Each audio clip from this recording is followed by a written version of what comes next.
warahmatullahi wabarakatuh. Bismillahirrahmanirrahim. Tabarakalladzi nazzala al-furqana ala 'abdihi liyakuna lil 'alamina nadhira. Allahumma shalli wa sallim ala nabiyyillah wa ala rasulillah sayyidina Muhammadin wa ala alihi washabbihi ajmain. Nama ba'du. Kita meneruskan kajian yang paling penting dalam ulumul Quran termasuk adalah al-ibratu bi umumil lafzi la bi khususis sabab. Itu terkenal sekali. Jadi Nabi karena seorang manusia, apapun hebatnya Nabi ini seorang manusia, tentu kalau ngandani cara Jawa atau menghitobi pasti ngendikan sama yang di depannya. Tapi bukan berarti hukum ini khusus pada yang di depannya tapi menjadi umum. Kenapa menjadi umum? Ya karena kebaikan itu boleh dilakukan oleh siapa saja. Misalnya Rasulullah ngendikan sama Mu'ad, ya Mu'ad inni uhibbuka fala tada'anna dubura kulli sholatin wa fi riwayatin faqul fi duburi kulli sholatin Allahumma a'inni ala zikrika wa syukrika wa husni ibadatik. Itu jelas kalimatnya Nabi, ya Mu'ad saya mencintai kamu, maka jangan pernah engkau tinggalkan setelah sholat kamu membaca Allahumma a'inni ala zikrika wa syukrika wa husni ibadatik. Ya Allah, tolonglah kami supaya selalu mengingat engkau ala zikrika dan mensyukuri nikmat engkau, dan tolong kami selalu beribadah kepada engkau. Lalu kalau melihat asbabil wurud, kalau dalam ilmu hadis biasanya disebut asbabil wurud, kalau dalam ilmu Quran disebut asbabin nuzul, tentu yang didhawuhi itu ya Mu'ad. Tapi Anda tidak boleh begini, saya tidak wiridan itu yang disuruh Nabi kan Mu'ad, saya kan tidak Mu'ad. Itu tidak boleh seperti itu. Makanya kita tidak boleh terlalu tekstual, karena tadi resikonya Anda tidak mengikuti kaidah al-ibratu bi umumil lafzi la bi khususis sabab.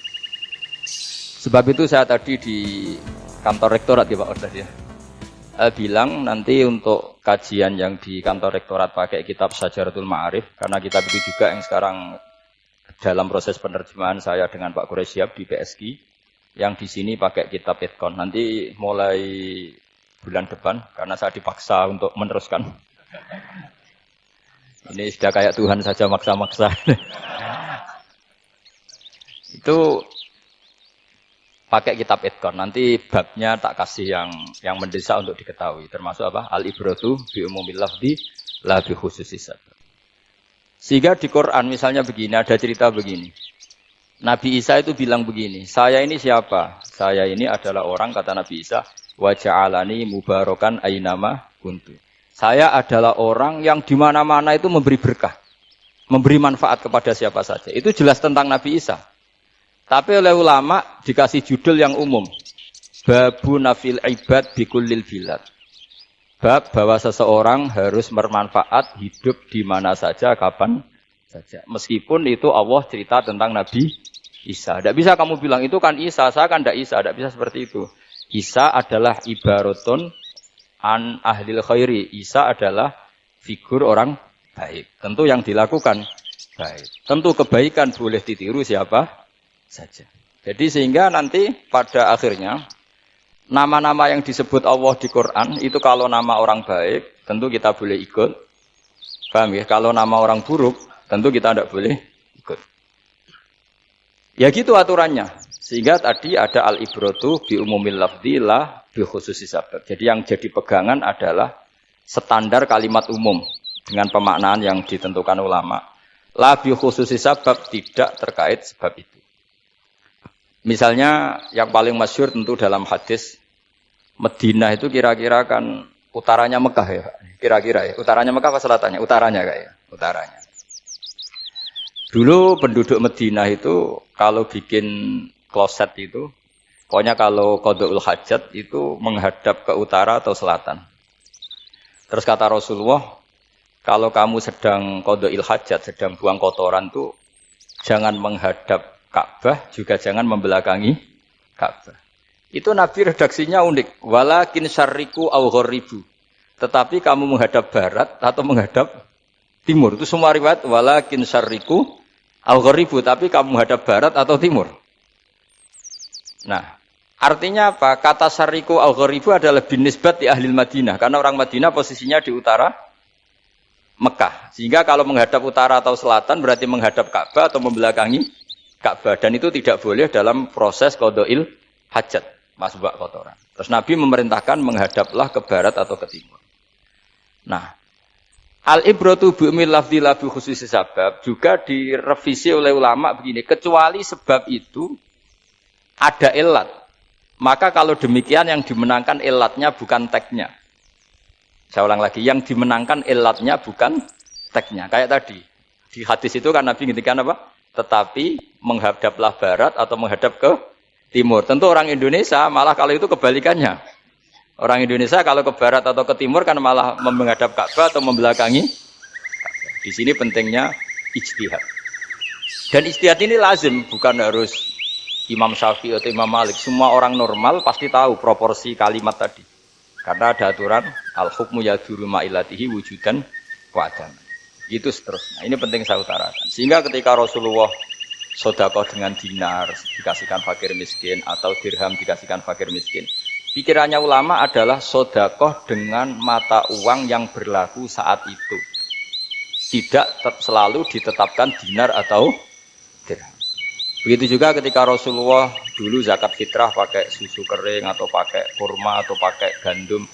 Ulama semua bilang yang penting kuti ahlil balad. Yang penting makanan pokok di negara itu. Dalam konteks Indonesia tentu apa? Beras. Ini penting saya utarakan karena tanpa mengkaji ulumul Quran seperti ini, dan kita insya Allah bulan depan saya langsung bawa kitab Itkon. Di situ ada beberapa contoh. Harus seperti itu. Karena kalau tidak terikat sebab, itu nanti takutnya ayat umum menjadi liar. Misalnya begini, pernah ada aliran sesat dulu. Kebetulan di Jogja itu saya lihat di TV. Entah salah kiainya, entah salah dosennya, entah salah siapa. Atau salah orangnya agak stres, tidak tahu saya. Semoga salah orangnya itu sholat menghadap 4 arah. Alasannya Allah nggak ada di mana-mana, ya sudah di barat. Rakaat kedua ke utara, rakaat ketiga ke timur, rakaat keempat ke selatan. Itu uniknya itu ngawurnya lah, bukan uniknya. Ngawurnya itu dalil fa'ena matuwallu fasamma wajhuwa. Kamu hadap kemana saja di sana dari itu Allah. Sehingga semua ulama ketika bikin kaidah al-ibratu bi'umil lafzi la bi khususi sabab selalu menyertakan kecuali khusus sabab ini ada illatul hukmi.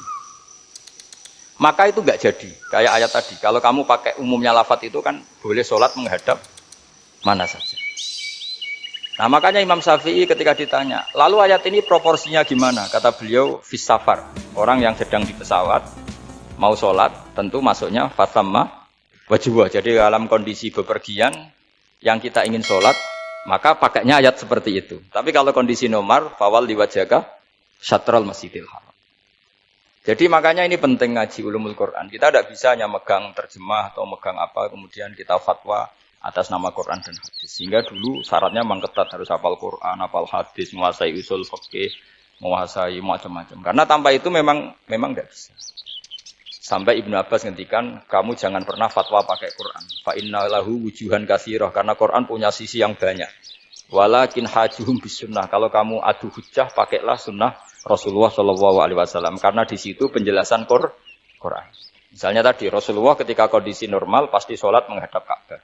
Jadi kalau bepergian nanti unta, kata riwayat-riwayat, ainama tawajjahat bihi rakhilatuh, kemana saja posisi unta menghadap. Ada ulama yang berpendapat itu khusus sholat sunat. Kalau sholat fardu dalam kondisi ada punya mobil harus berhenti. Ini madzhab Syafi'i. Jika misalnya saya, Pak Harsoyo, Pak On, bawa kijang, mobilnya sendiri. Kalau sholat fardu jangan mentang-mentang pakai kendaraan terus menghadap sekenanya. Kalau mau ke Banyuwangi berarti menghadap ke timur, itu yang boleh hanya sholat sunat. Kalau sholat fardu harus berhenti. Karena kijang ini dalam kendali Anda. Kecuali dalam surah yang kendaraannya tidak dalam kendali Anda. Misalnya kita naik pesawat. Jadi harus dibedakan. Jangan mentang-mentang Nabi sholat di unta kemana saja menghadap. Tapi konteksnya kan unta ini, cara berpikir unta ini dalam kendali Nabi. Tapi kalau pesawat kan tidak. Jelas ya? Jadi makanya ini pentingnya proporsional. Jadi kalau kita naik kijang misalnya mau ke Banyuwangi, kalau waktu zuhur ingin sholat ya harus berhenti. Karena yang aina matawat jahat bihi rakhilatuh, kemana saja kendaraan membawa kita itu dalam konteks sholat apa? Sunnah. Jadi ini pentingnya ulama. Ini yang dikatakan al-ulama warasatul anbiya. Karena sanad ini musalsal terurut sampai Rasulullah Shallallahu Alaihi Wasallam. Terus ada lagi ayat umum yang akhirnya jadi judul umum. Misalnya begini. Kita tahu cerita Nabi Khidir, di antara ceritanya ada satu kampung itu pelit. Makanya orang pelit itu wajib didendami. Karena Nabi pun itu baik-baiknya orang. Kalau sama orang pelit tetap dendam. Karena buruk-buruknya orang itu orang pelit. Tahu kan alamatnya orang pelit? Qoribun minan nar, ya dekat-dekat neraka itu kata-kata. Kalau al-bakhil qoribun minan nar, ba'idun minal jannah. Jadi kalau sama tanya alamatnya ya dekat-dekat neraka. Singkat cerita Nabi Musa dan Nabi Khidir itu kecapean sekali masuk satu kampung. Karena saking kecapean, lapar, minta kampung itu menyediakan makanan. Istatama itu mereka minta makan, saking laparnya, saking karena di perjalanan yang melelahkan. Istatama ahla fa'abau ayyudayifuhuma. Tapi kampung situ kampung pelit. Jika semuanya tidak mau yang ngasih apa? Makan. Tapi pas mau keluar dari kampung, ada tembok, ada kayak prasasti itu, yang mau roboh. Yang mau apa? Roboh. Terus sama Nabi Khidir, tembok yang mau roboh ini ditata. Ditata jadi baik lagi. Nabi Musa kata Nabi Musa, kok kurang pegawaian mau medit, pagri bu urusi. Makanya dendam sama orang meditnya agak sunat. Karena Nabi Musa juga marah sama Nabi Khidir. Orang kayak kampung kayak gitu pelit kok temboknya apa rusak kamu benahin gitu. Terus Nabi Khidir menjawab, wa amal jidaru fakana luhulamaini yatimaini fil madinati wa kana tahtahu kanzul lahuma wa kana abuhuma sholihah. Begini loh, tembok ini adalah penyimpan harta. Penyimpan harta untuk anak yatim. Bapaknya dulu itu soleh. Artinya terus dibabkan oleh ulama, babu ikrami sibyanil mu'minin. Bab kita memuliakan anak-anak orang soleh. Sehingga dalam adat kita menghormati Habib, menghormati Gus, menghormati anak pahlawan, menghormati orang-orang yang dulu berjuang kepada untuk Indonesia. Karena di antara yang dipertimbangkan Nabi Khidir adalah wakana abuhuma sholihah. Tentu kita menghormati putra-putri yang dulu mendirikan UII, macam-macam. Ya tentu proporsional, tapi tetap saja dapat poin dulu atas nama putra pahlawan, putra orang-orang soleh. Karena Nabi Khidir ketika mempertimbangkan itu, alasannya wakana abuhuma sholihah. Terus fa'arada rabbuka yablugha ashuddahuma wastakhrijakan zahuma. Tentu Allah ingin kalau tembok ini roboh, kemudian kelihatan khazanahnya atau tabungannya, nanti dipakai orang-orang dolim. Kalau dipakai orang dolim, maka yang berhak tidak mendapatkan. Sama, negara ini itu dimerdekakan oleh para pahlawan supaya dikelola secara kesolehan, supaya dikelola secara orang baik. Maka orang soleh semua harus ikut kompetisi dengan tanda kutip merebut negara. Karena apa? Tapi tentu tidak perlu chaos, tidak perlu anarkis, karena tentu kemerdekaan ini dibela-belain supaya kita jadi baldatun thayyibatu wa rabbun ghafur. Sama, pertimbangannya Nabi Khidir, kalau ini kebongkar, tersibak, pasti diambil orang-orang dolim. Dan akhirnya yang yatim tadi tidak dapat. Akhirnya dibabkan lagi di bab tertentu. Bab menjaga harta supaya tidak dikuasai orang dolim. Jadi akhirnya menjadi sekian varian ilmu. Pertama, varian ilmu bab menghormati anak orang soleh. Sebab supaya harta ini tidak dikuasai orang zalim dan seterusnya Nah, saya harapkan nanti dengan ulumul Quran kitab Itqan itu nanti aturan-aturan seperti itu tertanam pada Anda. Sehingga sebetulnya ulama fikih yang ngarang kitab sampai satu boto-boto itu sebetulnya ya normal-normal saja. Kalau sampean sudah mengkaji ilmu yang kayak saya kaji itu normal-normal saja. Misalnya begini, saya beri contoh ya. Orang munafik itu disifati Allah gimana? Wa idza qamu ilas sholati qamu kusala. Orang-orang munafik adalah orang ketika mau sholat itu bermalas-malasan. Terus kitab Fathul Mu'in atau Fathul Wahhab atau kitab semua kitab fikih bikin judul gini. Saya masih ingat takbirnya. Wa yusannu nasyatun li sholatin. Disunatkan kalau sholat itu ketok gumrigah, ketok semangat. Fa inna Allaha ta'ala dzamma tarikihi, karena Allah mengkritik atau menyalahkan orang yang kalau sholat itu tidak nasyat, tidak gumregah, tidak semangat. Mergo seperti itu adalah fi'lul munafikin, perilakunya orang munafik. Terus ditulis wa idza qamu ilas sholati qamu kusala. Artinya di situ Allah mengkritik orang munafik. Kenapa? Karena kalau sholat males-malesan. Anda ingin bersifat kayak orang munafik apa bersifat kayak Rasulullah? Tentu ingin seperti Rasulullah. Kalau ingin seperti Rasulullah ya wasari'u ila magfiratim mir rabbikum. Kalau ada kebaikan harus cepat-cepat, harus disegerakan. Nah, sehingga nanti babnya ya sudah tidak tentang orang munafik. Babnya begini. Babul musara'ah ilal khairat wa tarkil kasli. Bab bergesa-gesa atau bergegas dalam kebaikan dan meninggalkan malas. Jadi tidak lagi tentang sholat, tapi tentang kebaikan apa saja. Jadi kalau kamu punya hutang bisa nyaur jam 7, nyaur jam 9 pasti disalahkan Allah. Karena bisa saja dalam 2 jam ini kita mati. Paham ya? Begitu juga kalau kita sholat bisa awal waktu, kenapa tidak awal waktu? Meskipun akhir waktu ya dibolehkan. Itu ya tadi babnya ya tentang wa idza qaum orang munafik itu ya seperti itu. Akhirnya apa? Ayat ini turun tentang orang munafik tapi pemaknaannya umum. Ini disaksikan apa? Orang-orang tua kita ini ada Pak Ersoya, ada Pak On. Pemahaman ini harus dikawal dan ini tradisi ulama. Saya pastikan di pondok-pondok atau di Al-Azhar di mana saja, itqan itu dipakai disertasi doktor. Jadi kalau betul nanti kita mengkaji itu sudah doktor semua, doktor tafsir semua. Dadaan maksudnya. Memang itu mau tidak mau dan itu mudah sekali. Saya ulang lagi itu mudah sekali. Kenapa kata Imam Syafi'i fa innal uqula mutarratun ila qabril haqqi karena akal itu dipaksa untuk menerima kebenaran. Ciri utama kebenaran kata Rasulullah matma'an nabi qabr. Jadi menerima itu pasti clear. Makanya disebut kebenaran itu ma'ruf, mudah dikenali. Sesuatu yang salah bahasa Arabnya itu mungkar, angkarohul aklu. Akal itu tidak nyaman. Makanya disebut apa? Munkar, sesuatu yang diingkari. Akal itu asing. Ya asing tuh misalnya, sepeda motor ini milik siapa? Milik Zaid. Ya sudah lah saya pakai, tidak usah pamit. Akal pasti, ini kok aneh, kok nggak milik orang kok nggak pamit. Akal pasti nggak terima. Makanya agama itu hanya menerima al-ma'ruf yang mudah dikenali dan menolak al-mungkar, sesuatu yang akal itu nggak terima. Jadi Imam Bukhari ketika ditanya, kenapa kamu sealim itu bisa mensarai sanad-sanad Rasulullah? Kata beliau, kalau kamu akalnya normal itu ya gampang saja. Terus ditanya, contohkan. Beliau contohnya begini. Pernah syurrahul hadis. Para pensarah hadis itu habis otaknya. Gara-gara Imam Bukhari bikin judul begini. Babu sihati tolakil akhros. Ingat-ingat ya. Babu sihati tolakil akhros. Bab sahnya tolaknya orang bisu. Orang bisu itu. Orang nggak bisa ngomong tuh kalau bahasa Jogja itu. Bisu ya? Bisu. Bisu itu cerita. Bab sah tolaknya orang akhros. Ternyata apa? Sekian riwayat yang dipakai itu begini. Ana wa kafilul yatim kahataini fil jannah. Nabi pernah ngintikan saya dan yang merawat anak yatim kahataini fil jannah. Wa asyara bi musabbihatihi wal wusta. Pokoknya Nabi ngintikan begini. Paham ya? Maksudnya apa? Betapa yang merawat anak yatim itu sangat dekat dengan apa? Dekat dengan Nabi di apa? Surga.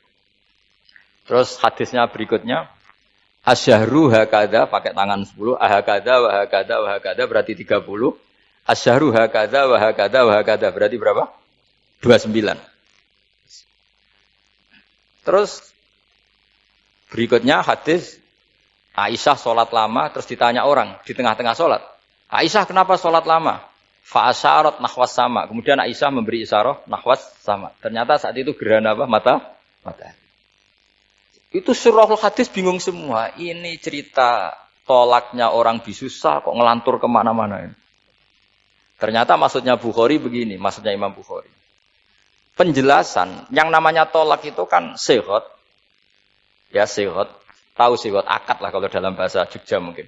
Kalau kamu nikah kan angkah tuka wazawazwa terus bilang apa qabil tu nikahaha wa taswiyah. Terus kalau kamu menceraikan istri kamu bilang kamu saya ceraikan. Yang dikatakan sihot itu adalah ekspresi atau implementasi dari sesuatu. Misalnya kamu ingin tolak, bilang saja tolak. Kalau kamu ingin muji orang, bilang saja begini. Pasti itu maknanya muji. Kalau ingin menyemooh, bilang begini. Nah, artinya gini, kalimat itu bisa diganti isyarah. Saya ulang lagi, kalimat itu bisa diganti. Buktinya Nabi mengisyaratkan saya dekat, bilang begini. Paham ya? Aisyah bilang gerhananya, bilang begini. Nah, kalau begitu orang yang bisu ya punya cara menceraikannya. Dia cukup melakukan isyarat Yang isyarat itu pasti difahami sebagai cerai. Artinya kalau orang memahami Quran hadis seperti itu, hal-hal yang mungkin nggak terlintas dalam pikiran Anda, ternyata itu jadi dalil. Artinya apa? Rasulullah yang bisa ngendikan saja kadang menjelaskan sesuatu pakai isyarah. Nah, dengan demikian terus jadi rumus al-isyarah al-mufhimah bimanzilatin nutki. Isyarah yang memahamkan sama dengan ucapan. Sehingga ini pengganti ijab qabul. Nah, itu cara-cara memahami istihad, memahami Quran dan hadis. Caranya gimana? Kita harus belajar ulumul Quran. Ya, perangkat yang dipakai seluruh dunia termasuk kitab Itqan itu. Dan kitab Sajaratul Ma'arif itu yang saya kaji dan dikaji seluruh ulama di dunia. Karena saya tidak biasa ngaji tanpa kitab yang perlu kita kaji. Saya sendiri itu bisa seperti ini ya barokahnya kitab-kitab itu. Jadi gak terlintas tapi ya tadi. Rasulullah yang bisa ngendikan saja, sering iktifa, sering ngalap cukup dengan apa? Isyarah. Oh kalau gitu berarti al-isyarah bimanzilatin nutki.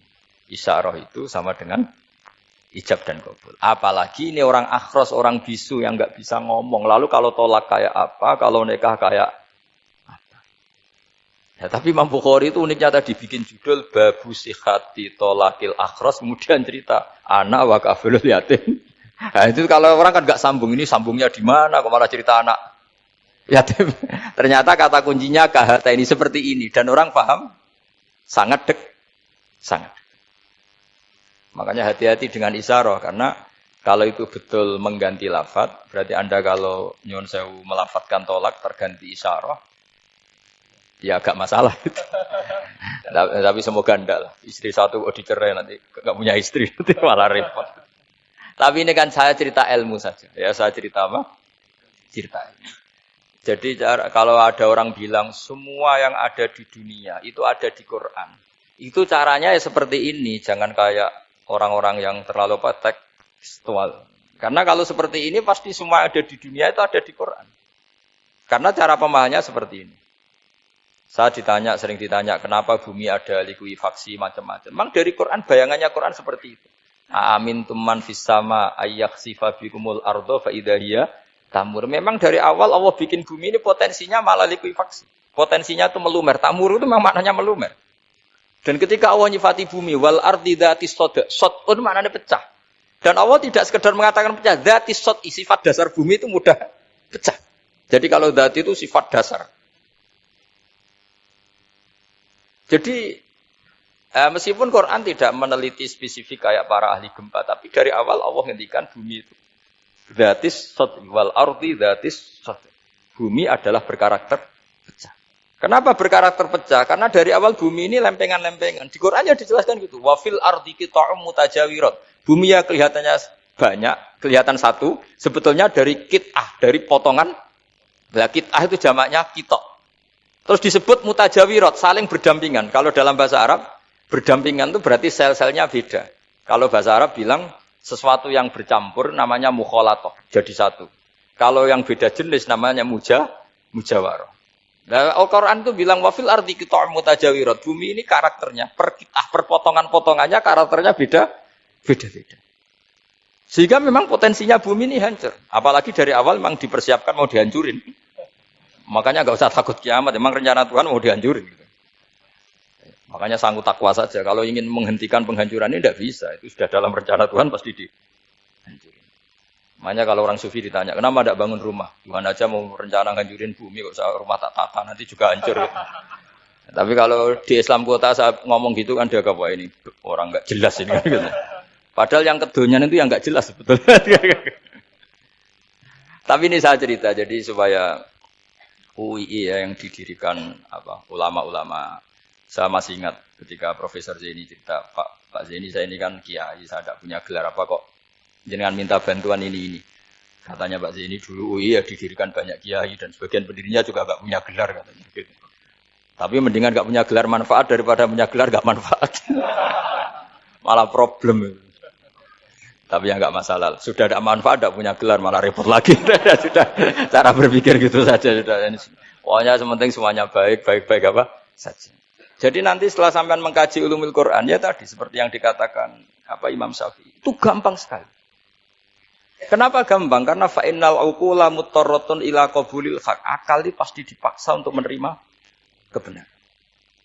Kayak saya berkali-kali ditanya sama seorang kiai, kenapa sih Gus masalah la ilaha illallah kok sampai Nabi ngendikan wa in zana wa in saraka. Siapapun yang melafadzkan la ilaha illallah Muhammadur Rasulullah, itu suatu saat pasti masuk surga. Meskipun dia pernah zina, pernah maling. Itu jelas teks hadis di Bukhari, di Muslim, wa in zana wa in saraka. Meskipun zina dan ini bukan berarti Nabi melegalkan perzinahan, enggak, ma'adzallah, enggak akan terjadi. Nabi melegalkan perzinahan. Tapi Nabi ingin ngendikan begini, absolutisme kebenaran itu tidak terganggu oleh kesolehan dan kefasikan.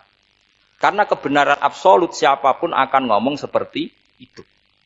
Saya berkali-kali nyontohkan, Rektor Al-Azhar akan bilang 1 tambah 1, 2. Lonte ya bilang 2, koruptor ya bilang 2, KPK ya bilang 2, 01 ya bilang 2, 02 ya bilang 2. Karena absolutisme kebenaran. Dan Nabi itu ingin mengatakan bahwa Allah Tuhan ini kebenaran sejati. Sehingga siapapun yang melafadzkan sah. Sehingga orang yang kafir 70 tahun sekali melafadzkan syahadat sah. Tidak usah begini. Pak kafir, soleh dulu ya beberapa tahun gitu. Baru Anda sah melafadzkan kalimat la ilaha. Tidak ada seperti itu. Semua ulama ijma. Orang kafir 70 tahun melafadzkan la ilaha illallah sekali. Langsung menjadi Muslim. Kenapa sah? Kebenaran absolut tidak bersyarat kesolehan maupun kefasikan. Ya kayak tadi, orang bilang 1 tambah 1 harus profesor apa anak TK boleh?